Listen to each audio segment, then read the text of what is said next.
3 de julho de 2025.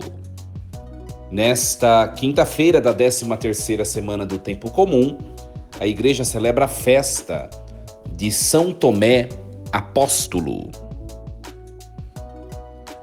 Meus queridos filhos e filhas, ouvintes da Rádio Rainha da Paz, queridos seguidores em minhas redes sociais, que alegria nos encontrarmos nesta quinta-feira. Vos saúdo com a paz de Jesus. Muito bom estarmos juntos para ouvirmos a palavra de Deus, refletirmos, colocá-la no coração. E hoje nós celebramos um dos santos apóstolos também, meditar sua vida, o seu testemunho e colocar na nossa vida. Essa é uma das funções da celebração dos santos, da memória dos santos da igreja, né? Iniciemos em nome do Pai, do Filho e do Espírito Santo. Amém. Meus queridos, antes de proclamarmos e refletirmos a palavra de hoje, lembrando que hoje é uma festa litúrgica, então a igreja em festas litúrgicas, quando um santo é celebrado em grau de festa, por ser um dos apóstolos, não é celebrado em grau de memória, que é o grau menor. É celebrado em grau de festa, que é o grau intermediário, né? Então, quando é celebrado em grau de festa, ou no grau mais importante, que é a solenidade, existem textos próprios para a celebração.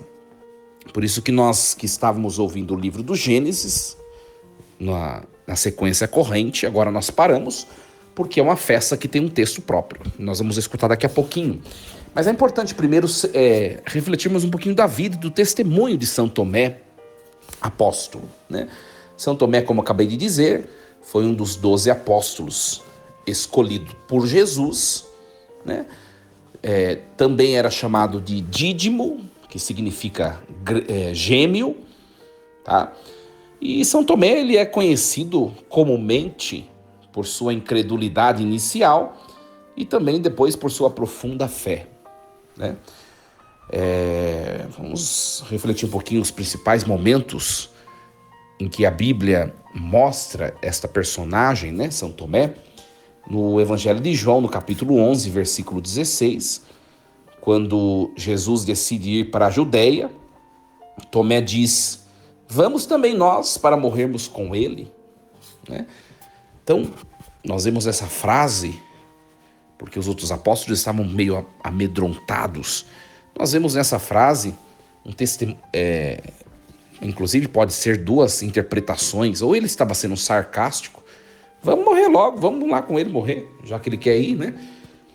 Ou pode ser um testemunho de fé e de força, né? De fortaleza, de resiliência, vamos logo, vamos morrer com ele, foi para isso que nós estamos seguindo.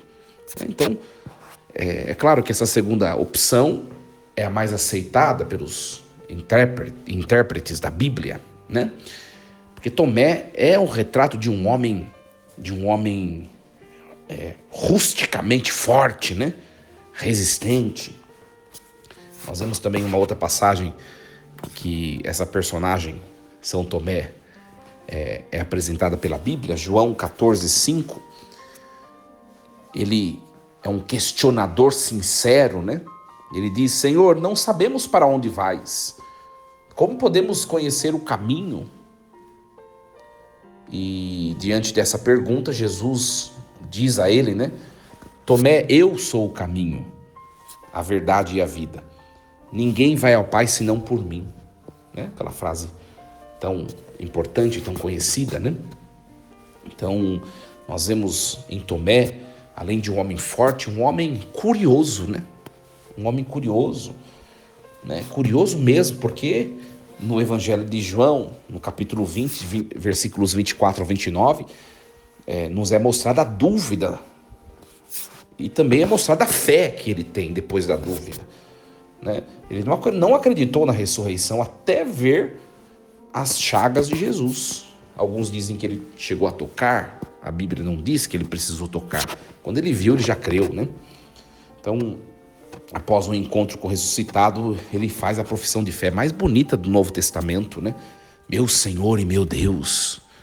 Então nós vemos, é um homem forte, mas é um homem curioso, ao mesmo tempo é um homem questionador, mas é um homem também cheio de fé, né? Então é uma personagem muito interessante, né? Muito curiosa, essa personagem São Tomé, tá? Segundo a tradição, São Tomé, depois que os apóstolos se espalharam para evangelizar, São Tomé ele foi evangelizar a Índia, fundou comunidades cristãs também na região de Kerala, a igreja Malabar, né? E alguns dizem que São Tomé teria morrido mártir, atravessado por lanças, mais ou menos no ano de 72 depois de Cristo. Esse é o testemunho desse apóstolo que a igreja hoje celebra, que nós, mesmo nos momentos de dúvida, também de medo, que nós possamos, como Tomé, estar sempre na presença de Jesus, não nos afastar, né? Que nem o medo, nem as dúvidas, né? nem as situações difíceis da vida nos tire de Deus. Esse apóstolo, como os outros todos, né? Foram fiéis até o fim e deram testemunho de Jesus, derramando seu sangue por ele. Então, um grande exemplo para nós, São Tomé Apóstolo. Queridos, nós vamos proclamar agora a leitura dessa festa litúrgica e refletir um pouquinho sobre o texto. Leitura da carta de São Paulo aos Efésios, capítulo 2, versículos do 19 ao 22. Irmãos, já não sois mais estrangeiros nem imigrantes, mas concidadãos dos santos. Sois da família de Deus. Vós fostes integrados no edifício que tem como fundamento os apóstolos e os profetas, e o próprio Jesus como pedra principal.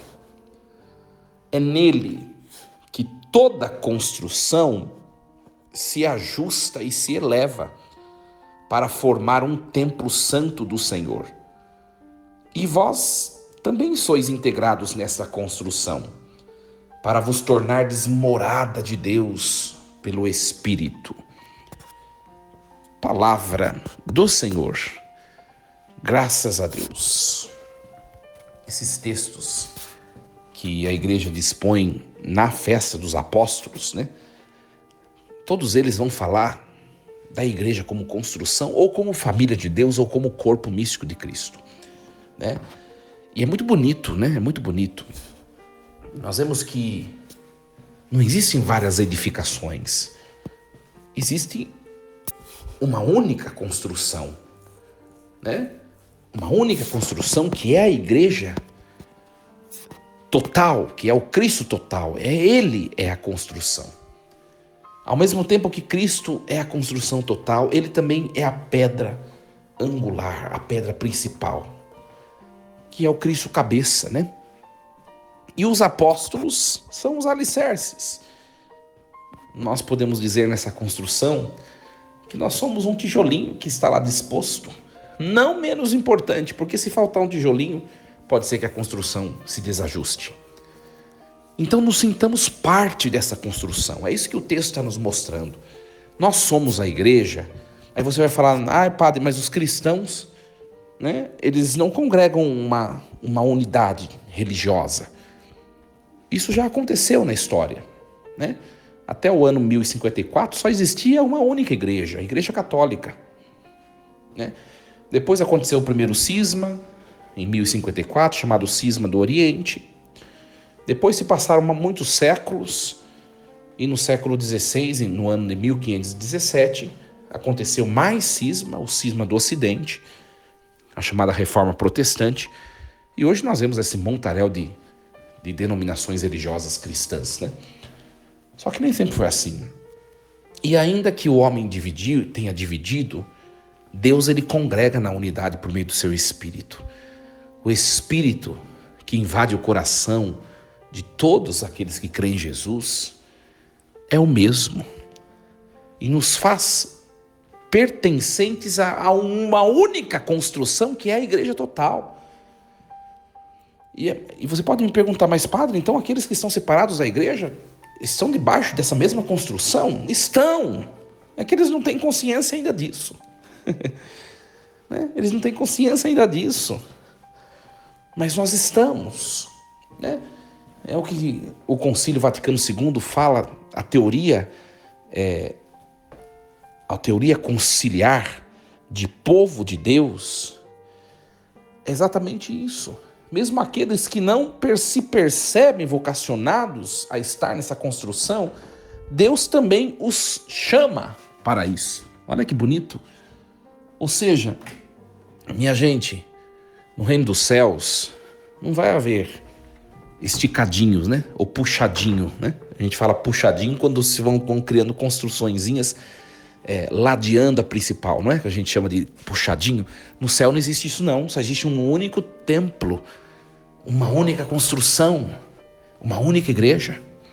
E todos estamos debaixo dessa mesma construção, que é a chamada Igreja de Cristo, a Igreja total, que é o próprio corpo de Cristo total. E todos que lá estão são um povo de Deus. Nesta terra, tem gente que ainda não tomou consciência disso por causa das divisões humanas. Mas a hora que estiver lá, vai tomar consciência. Lá nós estaremos abraçados, primeiramente com a Virgem Maria, a maior de todas as criaturas, São José, São João Batista, né? Depois as criaturas espirituais, né? Os serafins, os maiores anjos, né? Os arcanjos, os querubins, né?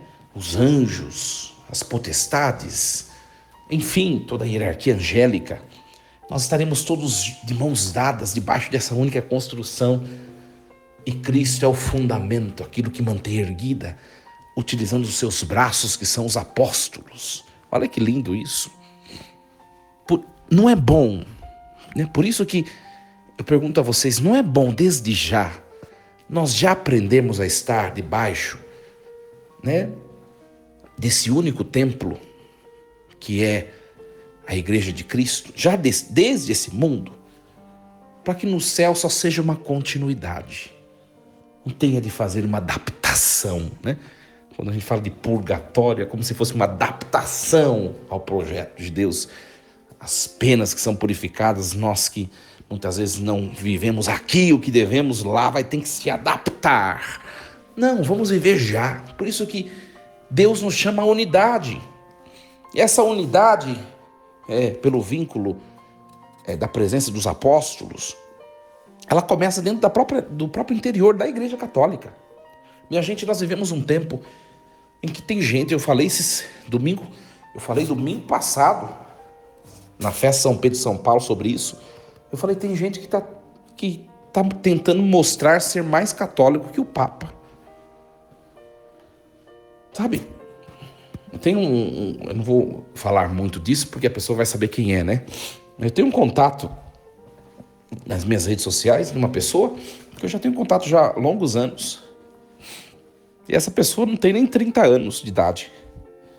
E se põe a criticar o Papa. Os papas que já faleceram, se põe a criticar ações de outros papas que passaram antes.